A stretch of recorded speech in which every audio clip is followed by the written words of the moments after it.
5, 4, 3, 2, 1, and we're live. Yeah. Ooh, That's the good stuff. that was juicy. Also, after after the first interview we did for the Hickey, Vivian just lifted up her arm for a high five. I was like, "Bow!" And then I literally like whipped it, like didn't like pull through, but like, and it was like super juicy. Wow, that was so good. Fluid. There's nothing like a clean down. Like she looked at me, she's like, "That was nice." I was like, "Yes." I was getting on the U-Bahn the other day and I saw this guy dap up his girlfriend on like the U8 or something, and the sound resonated down the tunnel. It was a beautiful thing. I stood there just like nodded at them. I don't think they noticed, but I was like, I appreciate that. This is like real Berlin magic to me. Nice. Watching your guy dap his girlfriend up. It was good stuff. That's part of it, isn't it? Yeah, Berlin, right? Well then, right. So we're recording already. That was a nice intro, by the way. Yeah, that was intentional. Like I'm already in the zone, in the mood to podcast the secret film project. I feel weird. I by the time this comes out, the film will be out. But I've gotten so used to being secretive about it that I feel weird saying it out loud. But yeah, it was 4 interviews and some party footage, so I don't have to worry about master shots. And on a lot of the other projects like Vera's, master shots, really tricky to get it right, and they were really ugly, and they just had to scrap it like it was wasted footage. She completely scrapped it. Didn't use it. Okay. Didn't use it. It's really shooting in an office room is, as you know, difficult to make it look compelling, and having one static shot and doing it from the side as well, it just didn't look good. The camera was so pulled back that the boom was a million miles away, so the audio was terrible. I think you need like lav mics to really be able to get anything useful out of that. Or like hide the boom somewhere, like behind the table or something like that. But yeah, it ended up being.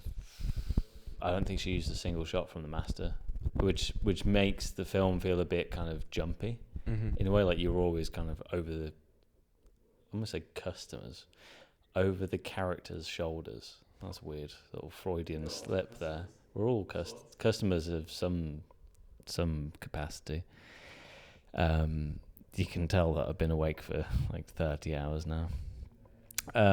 Yeah, so... You got your coffee there, and you're very welcome to have a sip. Yeah. Hold tight to the Shell Garage Cafe. Gas station coffees. Open for sponsorships right now. This is pure nectar. Oh, it's good stuff. Yeah, so I know the pain of dealing with the master shot. It's a very tricky thing. I think we were led to believe in our classes that it's like a fundamental that you just tick it off as like a exercise in basics, but it's actually really difficult to get a nice compelling one that you will use. And yeah, so in my secret film, it's just 4 interviews, and we did a 3 camera setup, and it was magic. Like it was so good, because just having that one main camera angle, I could sequence back and forth between the footage like a wizard. Did you use multicam? I did. Yeah. I love multicam. It's so good. I figured out in the end, it was a bitch to start with because there were issues with like having several clips when like an SD card got filled or the battery died. So some cameras we just kept running, others that were like 2 or 3 clips. But once I figured it out, it's easy peasy. Yeah. Although color grading got weird, where if you color grade a multicam clip, you need to color grade the original clip and then turn it into multicam. But I did it. I was like, I'll do the color grading at the end. It's fine. I'll worry about it later. Yeah. And then color graded, like had the shooting 3 different cameras in one interview. Insane. Never doing that again.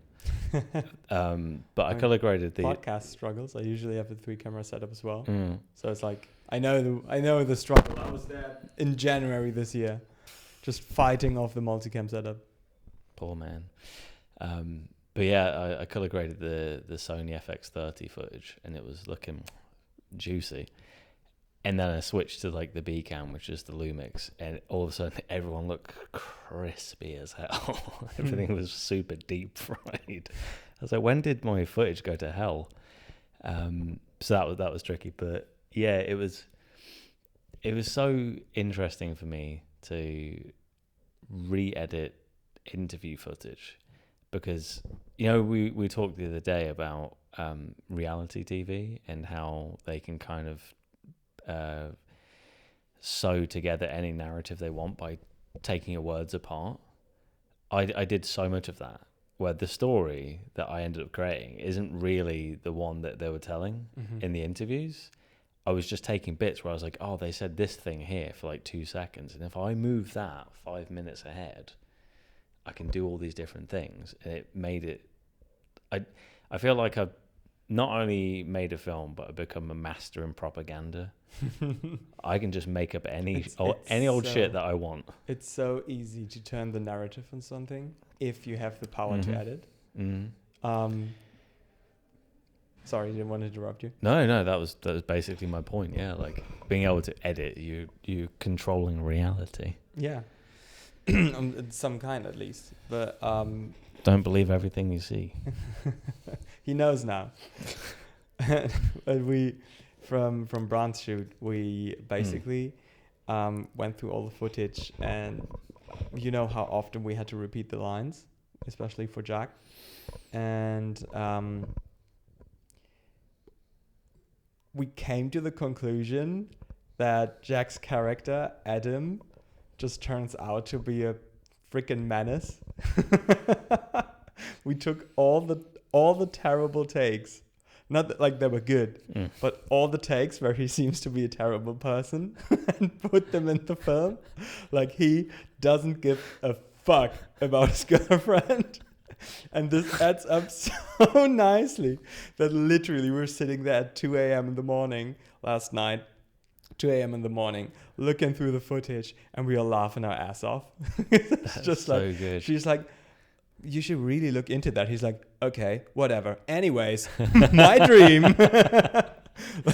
That is so perfect, because in my film, I'm just going to say it, The Hickey,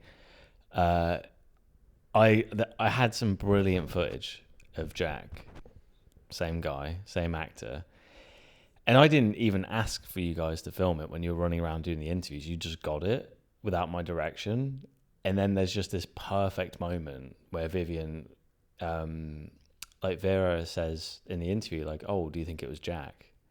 And she goes, "Jack? Jack who?" And then I just cut perfectly to like this thing of like Isabel saying, "Oh, I think it was Jack who gave the hickey," and then I got just the right clip of Jack being like, "Ooh, maybe I did do it," and then goes back to Vivian and be like, "Who the hell is Jack?" And so there's this segment at the beginning where it's like all of the students being like, "Oh, I did this at Catalyst, and I did that, and I studied this in my time here," and then Jack just so happened to say like, "Oh, my time at Catalyst, I did nothing." And then half a second later, he says, "No, I'm only joking," but I just cut it right there. I was like, I did nothing. And I just moved on. Like, he's getting absolutely dragged through the mud in my film. The power of editing, man, it's too much. It's so nice. It's just a lot of fun, though. Yeah. I can't wait to see Brand's film, honestly. It turned out, like, because the film is not a mess, but it's weird. Oh yeah. We know that, and Brand knows that, luckily.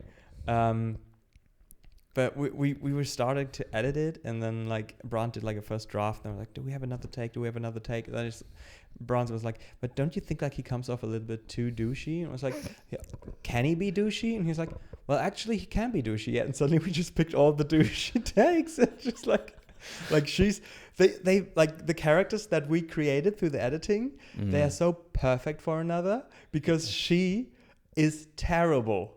She doesn't give a fuck about his dream, what he's like very important to him, and she interrupts it constantly. And we basically put like the highlight on these scenes by like letting the music like build up while he's talking about the dream, and like, oh my god, now I did this and I was being chased, and I was from a place like very far away, and she was like, you were Indian? Like, bam, music cuts off.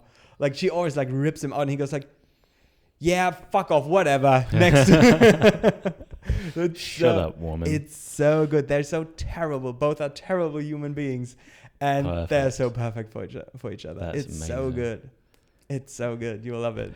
I can't wait to see it. Like, yeah, when I read the script, it and I was doing the shot list for it, I had this very specific kind of vision in mind of a very kind of like bittersweet couple. But now, after having watched them act it on set and knowing what Jack and Isabel are like to play Adam and Miranda, I totally see it. Like, I can see it in my mind and be like, yeah, they were like really dismissive of each other. Just didn't give a shit at all. They were literally like having two different conversations. Yeah. But they both like sticked so hard to their point because he just constantly like tries to like talk about his dream and like just his vision. She asks him questions. He just ignores it. He literally ignores it. And then she goes like just interrupting with some random shit. He's just like, so I was chased by this female guard, and she's like, why female? And he goes like, I don't know, man, it was a dream. Anyways, next. It's so good. Brant he's crazy for that one. Like, wherever he pulled that script from, I think it has to be his actual dreams. Like, he keeps a dream journal because it's just so perfectly weird. It is. He's a goofy guy. Yeah. But yeah, how are you feeling about the last week here on the course? And it's been a month in Berlin. So it's been a month in Berlin. It was a great month, honestly. The best. But it was a terrible invitation. But I just had a blast. The first 2 weeks actually, they felt like so long and stretched because we experienced so much new stuff, like getting to know all these people. I mean, we're like 250 people here in this summer class, I think. 250, shit. 250 people here in the summer class, and everyone's just trying to meet people, trying to introduce their shit and stuff, you know. Everyone's telling you like, hey, look at my Instagram. It was like after I told them like what I do with caïlo, like all the music producers were like, hey, have a look, like maybe we can do a project. But the last 2 weeks now, so this week included, they went by in a flash, literally. So last week, just producing, I mean, we've been on 8 sets together. 8 sets. 8 sets. 8 sets. Unbelievable. I need to put it there, Don. Oh, yeah. 8 sets. Congrats, man. You've been blessed. 8 sets with me. Yeah. Honestly, I do. I say it every time I get the chance. I'm like, I love working with Cedric. We are a machine when we're together. Like, we work together really well. It's never seen synergy quite like that. I can just look in this man's eyes and be like, yeah, I know you saw that thing that just happened. That'll be a problem later down the line. But yeah, 8 sets. How many films? 5 films? 4. Going backwards, we got The Hickey, Chasing Moving Trains, The Dream, Newlyweds. B26. Can't forget about True. B26. Damn. The 5 OG. films. 5 films. Here we go. That's true. Yeah. But yeah, the last 2 weeks went by in a flash.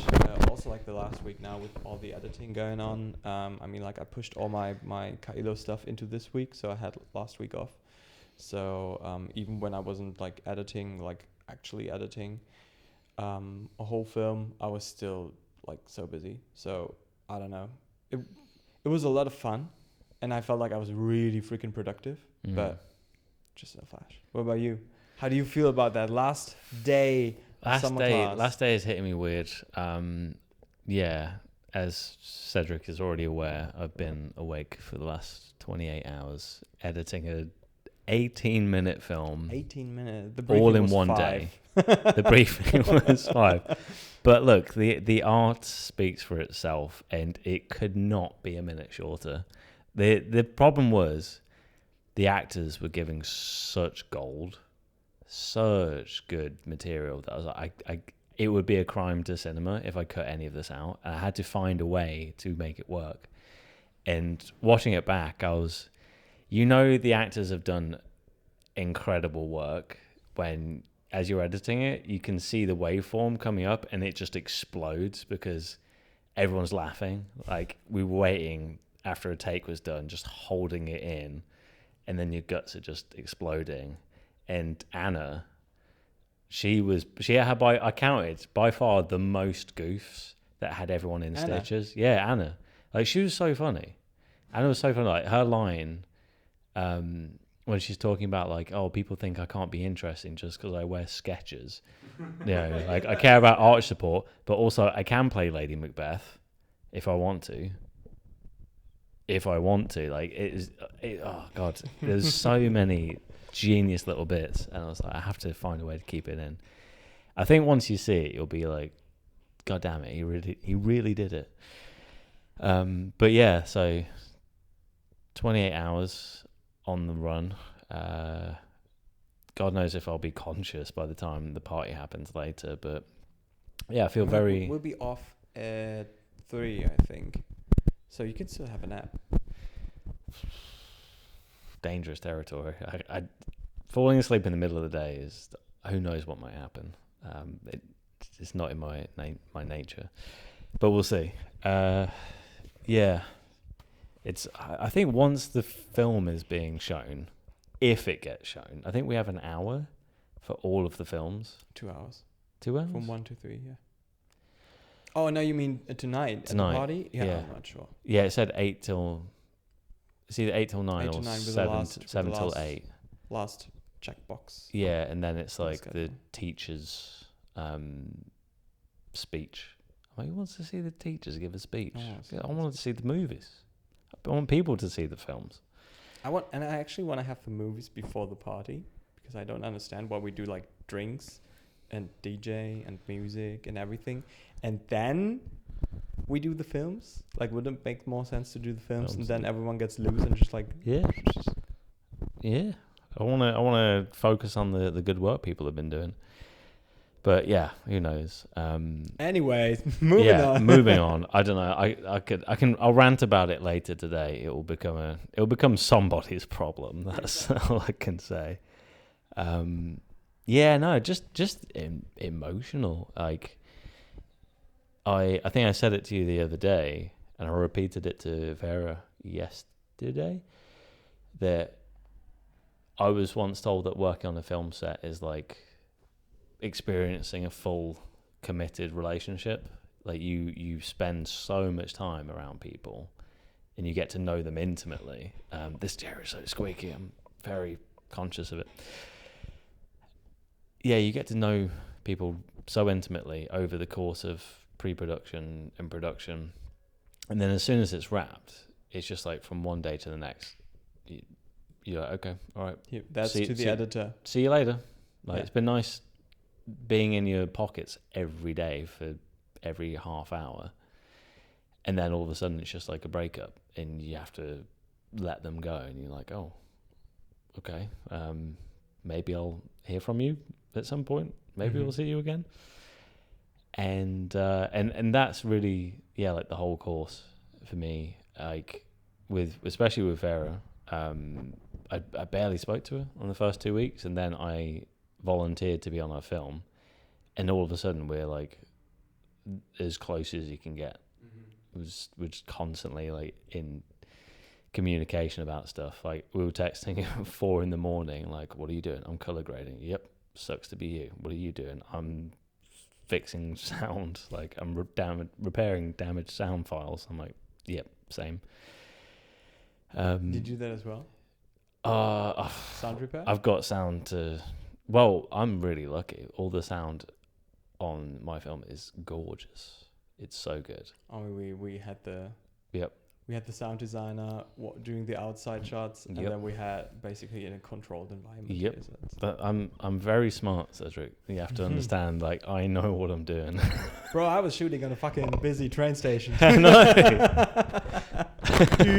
This fucking sound haunts me. It's the washers, man. The jet washers, when they came onto the station, I was like, you're never going to be able to use this. I can't even hear what the actors are saying, let alone the microphone that's just got in the back of it constantly. But yeah, the sound on my film is delightful. I just need to fix the levels. That's about it. But yeah, so my point being is that it quickly becomes an intense, intimate experience with all the people. Like, we've spent God knows how much time hanging out and talking, but not even hang out, just working. Which in a way, like, when you do a job like this, It's hanging out. it's hanging out. Yeah. I mean, like, we've been sitting at a Späti, Yeah. drinking a beer and talking about some films and stuff. Yeah. So Yeah. hardly working. Hardly working. Yeah, so I don't know. It's gonna be a weird one, but it has to end at some point. I just kind of wish I could stay in this forever in a way, but also I'm glad because my body cannot sustain gas station hot dogs and coffee forever. If you do a job like this professionally, you have these constant highs of being at a production, and you're so happy to sometimes just like get a few days off and get your lows, because you cannot function on like 24-hour 7 days a week shooting. It just doesn't work, obviously. But if we're in an environment like this, obviously you're like, okay, so I have like actors at hand, I have sound designers at hand, I have everything at hand that I need, I have equipment, I could go out and shoot whatever I want, whenever I want, actually. You get this, I need to use this, I want to do something. But if you do it professionally, it's something else, I reckon. Yeah, I mean, I could have had such an easier time on this course. I could have stepped back and been like, I'm chilling. I'll just do lighting on someone's set, and I'll sit back and do the crossword while you're filming. But I just wanted to get the most of it, and then, like an absolute lunatic, decided to still make my own film, and I fucking did it. I'm still kind of in disbelief about it. But yeah, without people like you and Farah and Vivian, David, all those guys, I would never have managed if I had to do something like that on my own.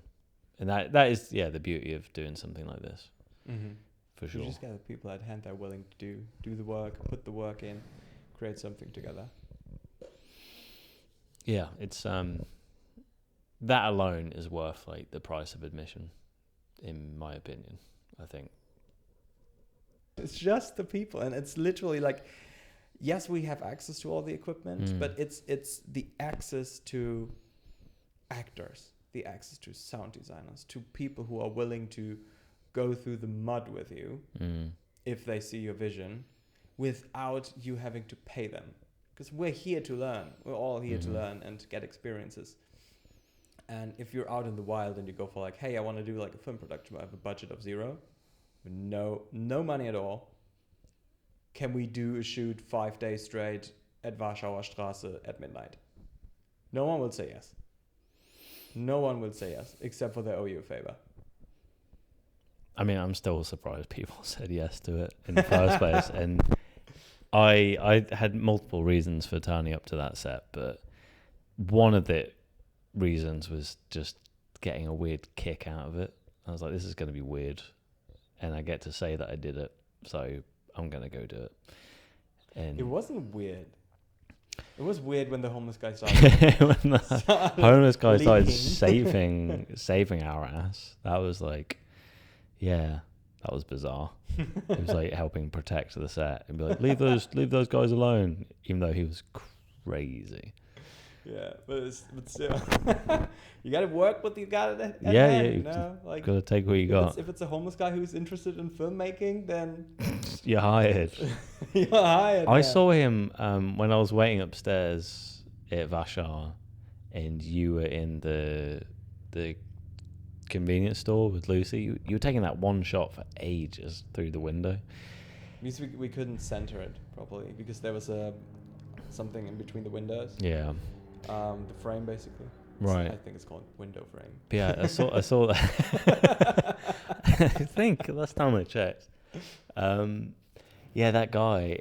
I was standing with Emma and Brandt, and the homeless dude. He was like looking around a corner at us, and then he keep peeking his head back and doing it, and then he had a bit of like duct tape around the corner. He just kept peeling it off, sticking it back on, peeling it on, sticking it back, and it was it felt very uneasy. But then it turned out that he was actually our weird secret guardian. So, have you seen that with when we did the shot on the stairs, and he was just like waiting up the escalator because he wanted to have a look and see what we do. And then I was like, hey, you could watch if you want to, but you would move a little bit to the right out of the frame. He's like, oh yeah, sorry. And then he realized what we are shooting and that we had the boom. Yeah. And suddenly he hit like the emergency stop on the escalator.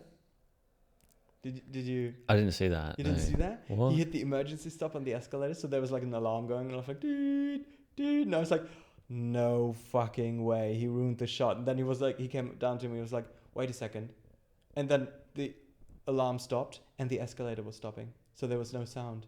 So we have amazing sound on this shot thanks to this guy. Fuck. Legend. Here's to you, man, if you're out there watching this somehow. What a legend. That is incredible. Yeah, freaking legend, this guy. Get him on the set, man. Maybe he was like a Perfect runner. The perfect runner. Yeah. Ace, man. I'll keep him in mind. Put him in the credits. Crazy Homeless hobo guy. guy. Escalator operator. Yeah. Oh, I just remembered that bathroom story, like from the restroom. Oh my god. Yeah, I keep forgetting, and then it comes back to me and seeing the footage of that bathroom. That was horrible. It was right at Warschauer Straße. There's a club right next to the train station, Lokschuppen, and this public restroom where you actually have to pay money to get inside. So I figured that would be clean, and it's a self-cleaning restroom. So I was like, okay, this is good. And then Diego went to the restroom and was like, oh no, this is good. We can shoot there. And suddenly Emma came up to me and was like, no, we're not shooting there. We can't do it. This is disgusting in there. So on my way home, I opened the door and the whole automatic doors as well. Automatic doors, like Star Wars scene. It was like that was too bloody for Star Wars. Yeah. Like every single wall, even the ceiling was covered in blood. Yeah. Like and there was sprays of it. It was sprayed everywhere. Like it was crazy. I've never seen that. That looked like what's it called? When someone gets murdered. Oh, you like those like crime scene. Yeah, crime scene. Where they have like the blood splatter. Yeah. I've watched Dexter. Yeah, I know what they're talking about. They get the string and stuff. Like you can see all the different ways in which blood. Dexter would have been like, okay, so there was like 5 murders in here from every single direction. Just tasting it, it'd be like, it was Caucasian. You can tell you from his blood. Crazy dude. That was insane. Nuts. That's Berlin, baby. That's Berlin.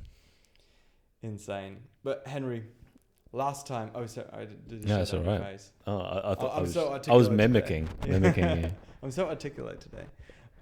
Last time we didn't get to talk about one thing that I am very interested in, and you said you can talk for hours about that, but I give you max 30 minutes. 30 minutes. So. Goodness me. There is something called the Sacred Harp.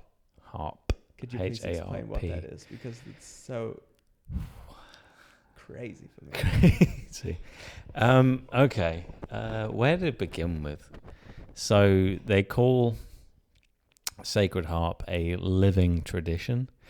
as in it is something old and traditional, but it's still alive and changing, and people contribute to it. So it's not a fixed, fastidious thing that's frozen in time.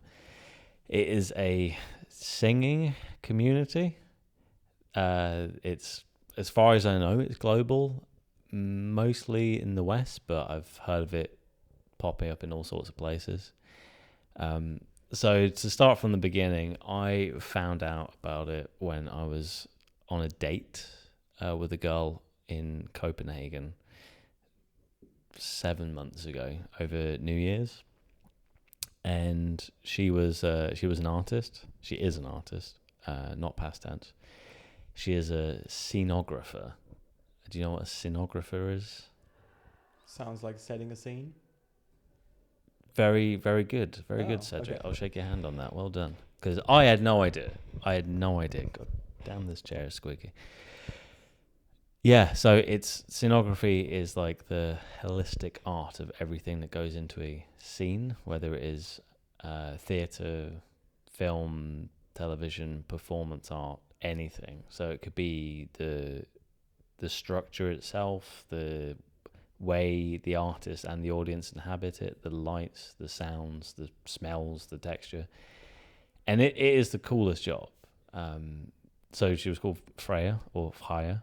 So is it basically a more intense version of a set designer? Yeah. Okay. Yeah. The closest analog to it would be to say like a set designer. But she builds like miniatures of like a theatre stage. Wow. And all the people like on it, and we'll think about stuff like video projections and all kinds of stuff. And it's one of those jobs where you say to them, like, man, that sounds really cool. I bet you have a great time at work every day. And they're like, yeah, this job rocks. Like, it's so good. For real? Yeah. I was expecting, like, she's like, nah, I'm not doing over hours all the Well, time. Like, she was very much of the mindset of like, job is just a job. You know, it doesn't define who you are, which was really alien to me. Something I struggle with my whole life is that feeling of you are defined by your job. If you don't do a cool job, you're not a cool guy. Or at least I, would judge myself by that merit. But it's taken me a long time to get out of that. But so it was very refreshing to hear her say, like, well, it's just a job. Like, she wasn't that bothered about talking about it. So anyway, that just explains the context for the Sacred Harp thing. I met her, and she did a residency in Vermont like 10 years ago. Now in Vermont, there is let's see if I can get this right, a anti-capitalist, anarchic, counterculture puppet theatre group called Bread and Puppets. the name is Bread and- very understatement, Bread and Puppets. Bread and Puppets, yeah. If you put it in perspective with what it stands for. Mm-hmm. Bread and Puppets, yeah. They're like a community-run theatre group that go all over, and people will often go there on their sort of like artistic pilgrimage. Like they'll do residencies and they'll spend some time with Bread and Puppet, and they're like very experimental, but they've been going since the 60s, and it's pretty cool. But they seem to be somewhat of a factory for churning out Sacred Harp singers, because they practice is the wrong word. They participate in the Sacred Harp tradition. And I've met quite a few people who got into it through Bread and Puppet. And that's how Freya found it.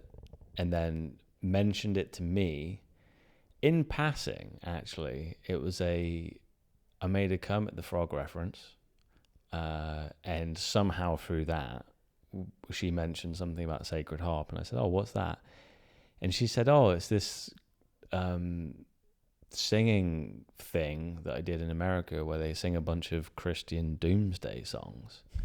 I thought, doomsday songs? This sounds like my jam.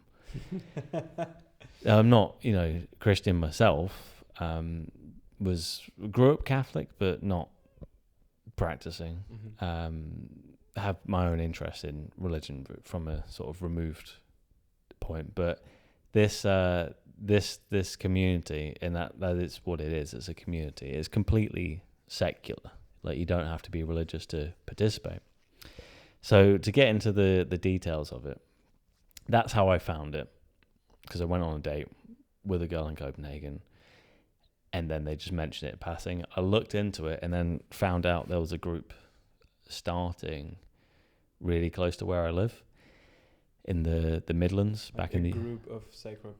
Yeah, so there are squeaky chair. There's different Sacred Harp groups all over. There's one in Berlin. There's one in Bremen. There's a bunch in Germany. I'm pretty sure there's one in Munich as well. Wow. So I will send you the link. Okay. And they're all great people. And then in the UK, there's absolutely tons, like Edinburgh, Manchester, Sheffield, Bristol, London, Brighton, etc. And so some groups are really active and they get together like once a week, some just a month, and each group has their own annual convention where they do a whole weekend of singing. And so what Sacred Harp is, I've been dancing around this question. I think I've been buying myself time to answer what it is. It is a form of singing that was developed in the 1800s in the Southern American states, and they developed a form of music notation that was written to help people who didn't know how to read music or how to sing, especially. So it uses sheet music, like you've probably seen, where you have the staves with the lines on it, and you've got the little round-headed notes. Yeah. Americans call them like quarter, half, full notes. Do you call them different? Yeah, we have. You have a semi-brev, that's a whole note. Minims is a half note. Crotchet, quavers, semi-quavers. It's all good fun. Okay, interesting. Doing I just know things. The American names Yep. It makes plenty of sense to do it that way, but there's always got to be someone who has to just be a little bit quirkier about the way they do things. So anyway, they use it is like sheet music, but the notes have different shapes on the heads. So like the little round head, there are 4 different shapes. And it uses what's called the solfege system, which is fa, la, sol, mi. Mm-hmm. So like do, re, mi, fa, sol, la. This is just 4. So the pitch, like the note you have for each pitch, will be a different symbol. And fa is a triangle, sol is a circle or oval, la is a square, and mi is a diamond. So I think it's like E. Low E is a mi, F is a fa, so it goes up.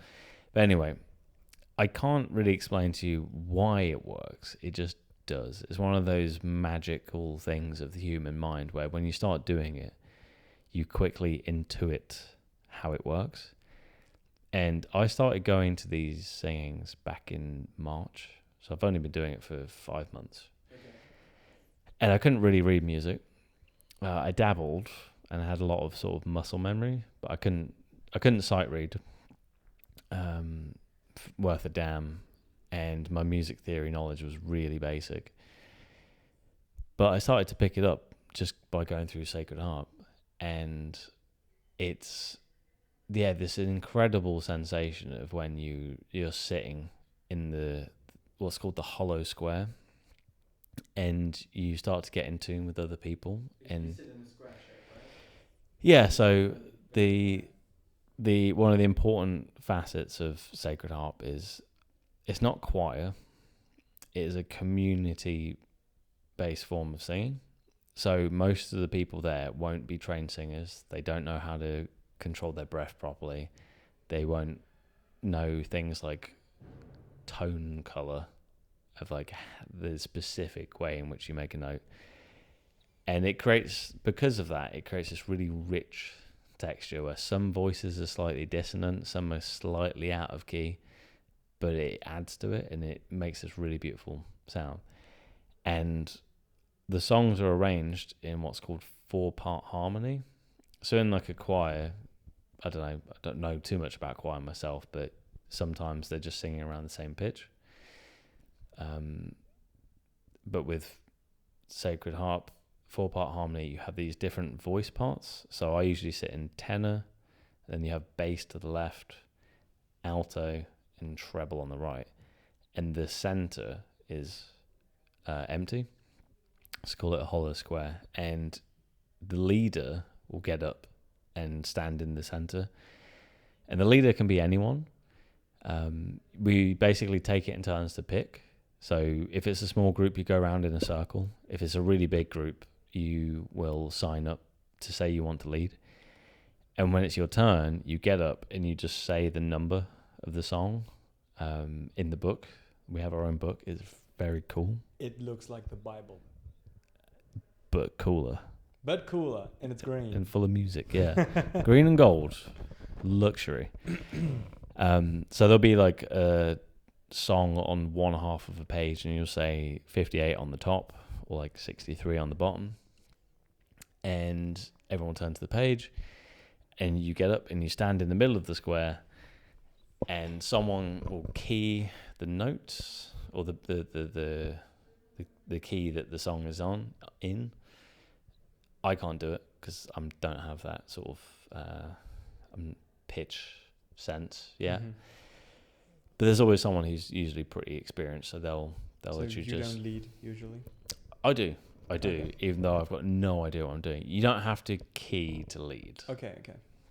So someone will key just to get the pitch. So they'll go like fa la sol la fa, and it will be the notes that each section is supposed to be singing. So then they'll usually look at the tenors, and they'll look them in the eyes, and they go fa, and then everyone gets the same note. So then you know sort of where you are in the register. And then the leader has to stand there and beat the time signature with a hand. So you count. I am terrible at this. It's like you have different time signatures. I'm not going to sit here and explain time signatures to you because it's a bit brain scrambly. It's pretty fundamental, but I think I'd do a terrible job of explaining it to you right now. Is it comparable to like a director? Conductor in an orchestra. Sorry. Yeah. Yeah, I think so. Conductor, isn't that the word for a train conductor? It is. Yeah, it Oh, is. okay. You conduct an orchestra, and I trains. don't think anyone stands at the front of a train being like, going north and picking up the passengers. But yeah, so you beat your time signature. So if it's 4/4, like, most songs are, you kind of go 1, 2, 3, 4, 1, 2, 3. If it's in threes, like a waltz, you kind of go up, forward, down. Just go 1, 2, 3, 1, 2, 3. Now, for some reason, my brain just doesn't work that way, and I'll get up to lead.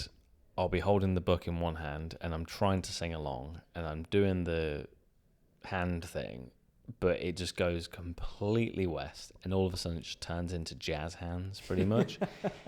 And the people on the front row of the benches, they're just looking at me like they know it's coming because they know me well enough by now. Like, I've gone to enough groups that they're like, oh yeah, there's Henry. He's going to bring some chaos today. And it makes me laugh because I'm bringing something, variety, a little extra spice. Because the songs can go really like haywire if you're off your timing. Mm-hmm. You end up singing the song too fast or like too slow, and it gets a good chuckle from them sometimes. But yeah, so that's what the leader does. But there's no fixed person who leads. It's everyone gets to take a turn. And I did a very brave thing on my second time. I got up. I was at a workshop, like a beginner's workshop for it, luckily. And the guy organising it said, even if you don't know how to lead or you're too scared, just get up and stand in the middle and just hear all the voices converging on where you are.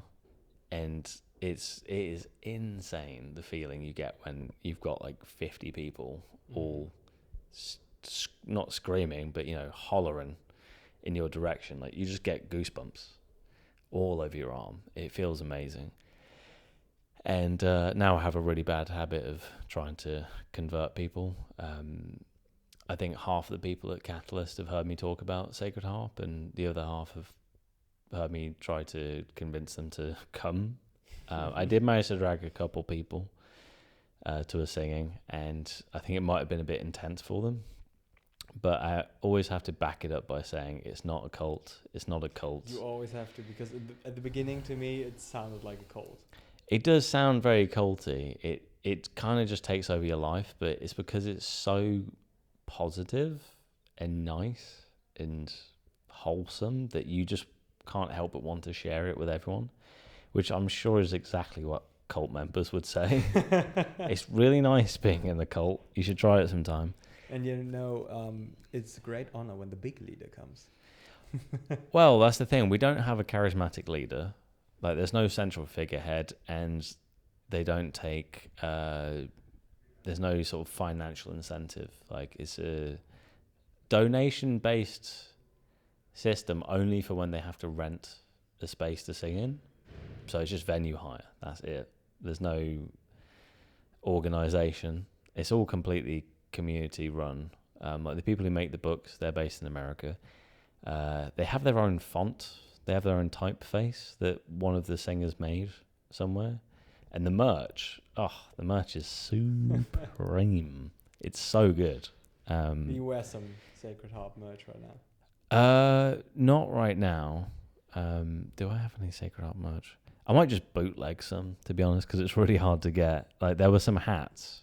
There were some like green hats, like the book, with the shapes, the 4 shape notes on it. And I saw them on an Instagram page, and this is a couple of weeks before I was coming to Berlin, and I messaged the Berlin group, and I was like, please tell me you still have some hats. I'm dying to get one of those. No luck, no dice. So all these groups are connected as well? Yeah, so it becomes this big traveling mates festival where once you become a part of it, you become an absolute pervert for singing. Like, you're always looking for the next one to go to, and you'll travel around. I spend all my time just going up and down the UK, going to different singings, and when you go around enough, you see similar faces of other people who also go to the other singings, and it's really nice. And there's YouTube videos. Like, a lot of the groups record their singings, so sometimes I'll just be watching Sacred Harp singings in my spare time, and I can look over and say, like, oh, there's Sophie, and there's James, and there's Charles and Al, and like, I recognize even the backs of their heads. That's how familiar I've become at this point. But it's very cute.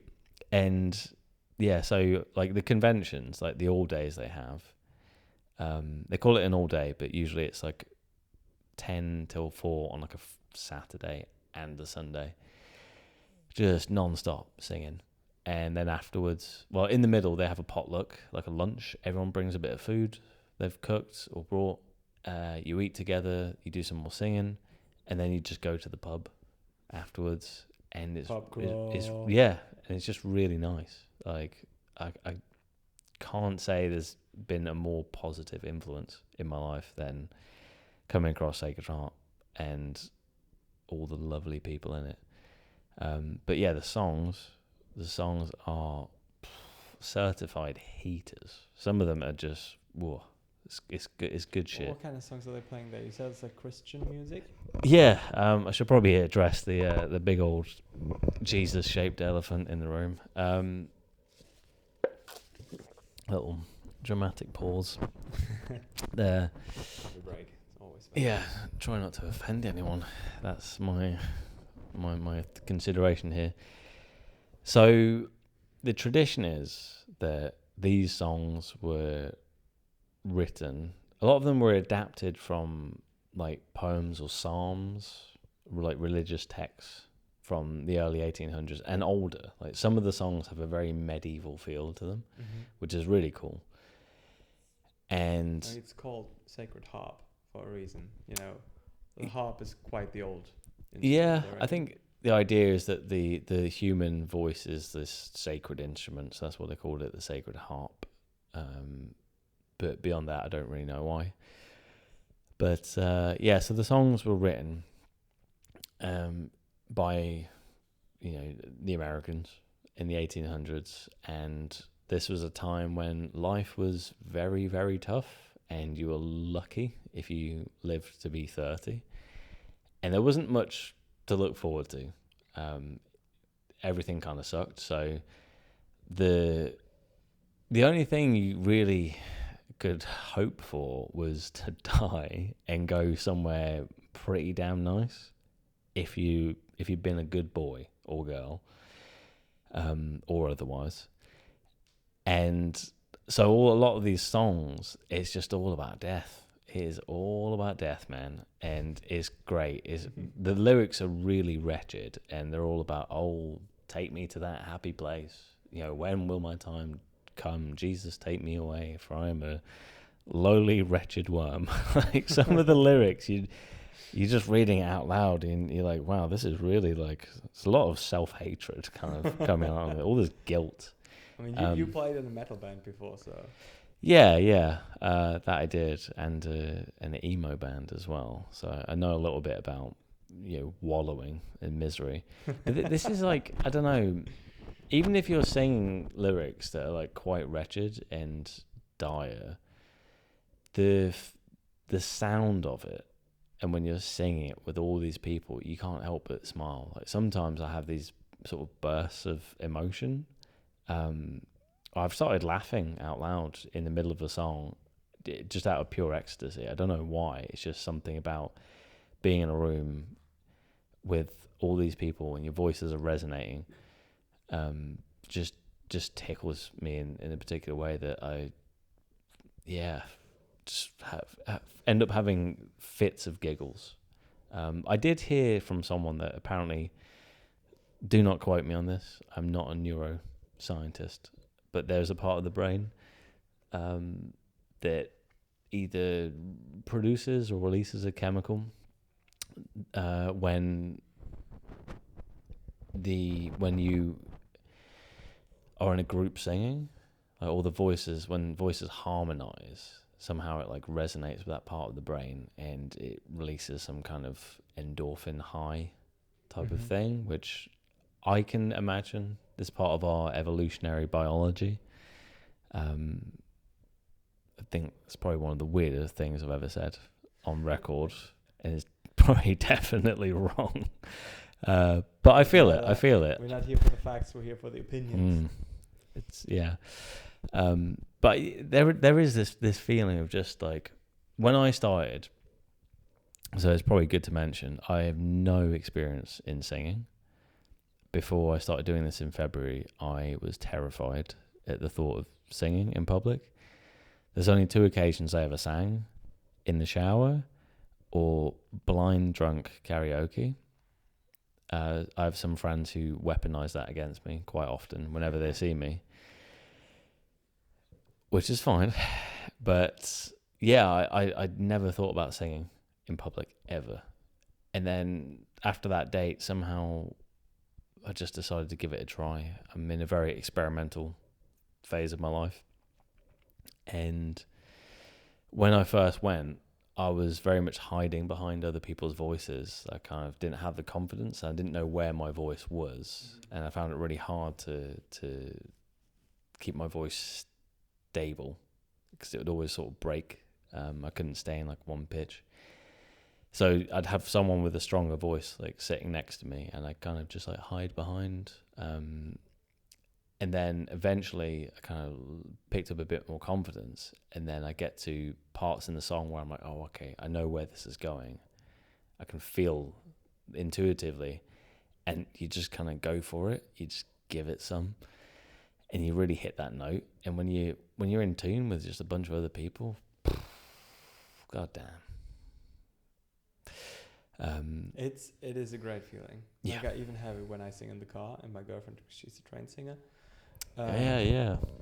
And my girlfriend starts singing with me, 'Cause I'm always the one singing, despite her being the trained singer, and I'm always the one slaughtering the songs, but it doesn't matter. It's nothing Poor girl. to do with that. But when she starts singing with me, and I'm getting better at singing through car rides mainly, and we harmonize on that one note, it's like elite feeling. Oh, it's the best. And it's just with one person. I can imagine like if you harmonize with the whole room and you go like, it is nuts. I have this friend back home where I don't know where it started from, but we just really enjoy harmonizing with each other at the strangest times, especially if we find like a nice tunnel or a cave or something. We'll give it a big old yell, and random tunnel.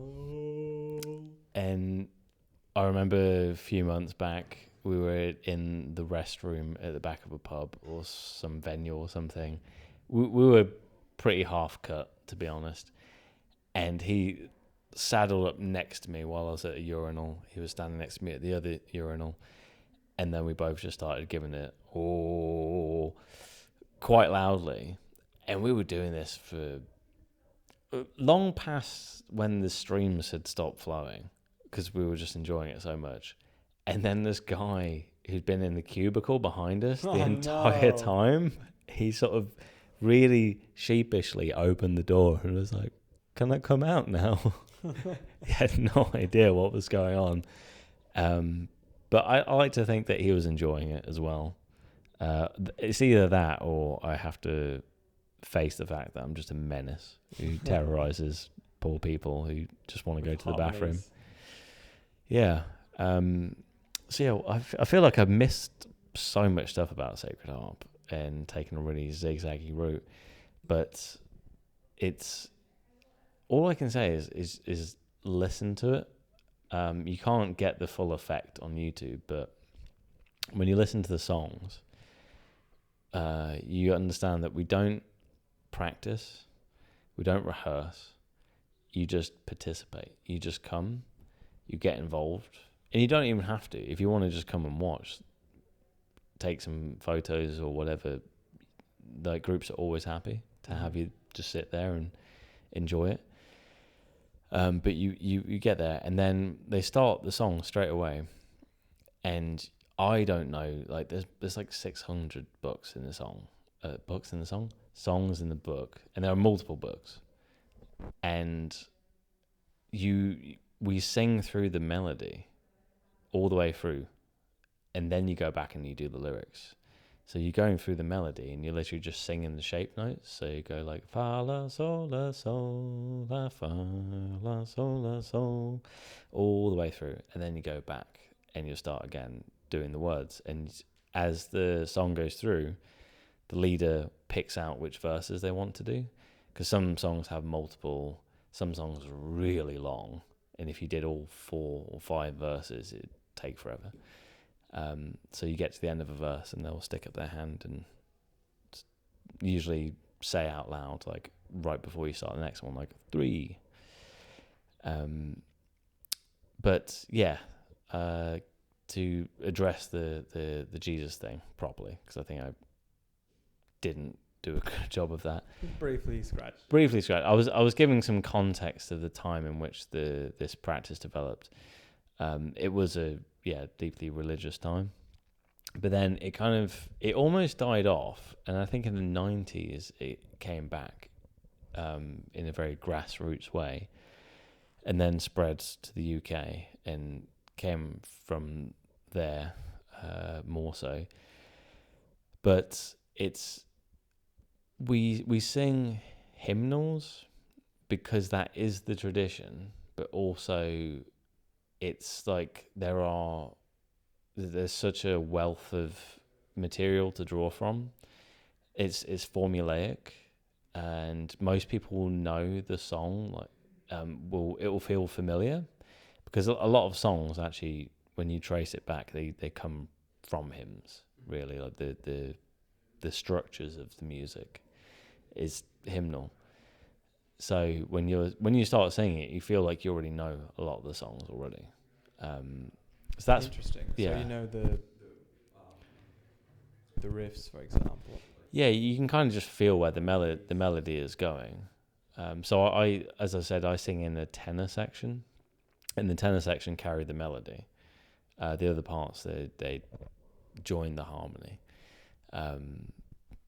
So by singing the melody, I'm become familiar with a lot of these songs where I think like, oh, I swear I know this from somewhere. Or Oh, that's Dua Lipa. yeah. Well, I found the song in Sister Act, "Oh Happy Day," that actually came from a Sacred Harp song way back in the day. It was like a different version of it, but this Sad Day. no. Doomsday song. Oh happy day that when Jesus came and washed my sins away, something like that. Sounds like a pretty good day if you ask me. I got washed by a man. It's not so bad. But yeah, that there was this little lady, Rosie, her name was, and she was so cool. She was as old as my dad, and I had a huge crush on her because she was just the coolest. And she picked out this song, "Oh Happy Day," and I was like, man, this is a banger. And then I went over and I told her that, and we got chatting. That the song was a banger, or that you had a crush on her? The former, wasn't quite brave enough to do the latter, but if I had my chance, I mean, Rosie, if you see this, her husband Dave is also very cool. So Dave, if you see this, yeah, we can find a way to make it work. Then I'm game. But yeah, she was awesome. She spoke 10 languages. She had a smartwatch that was set to Arabic.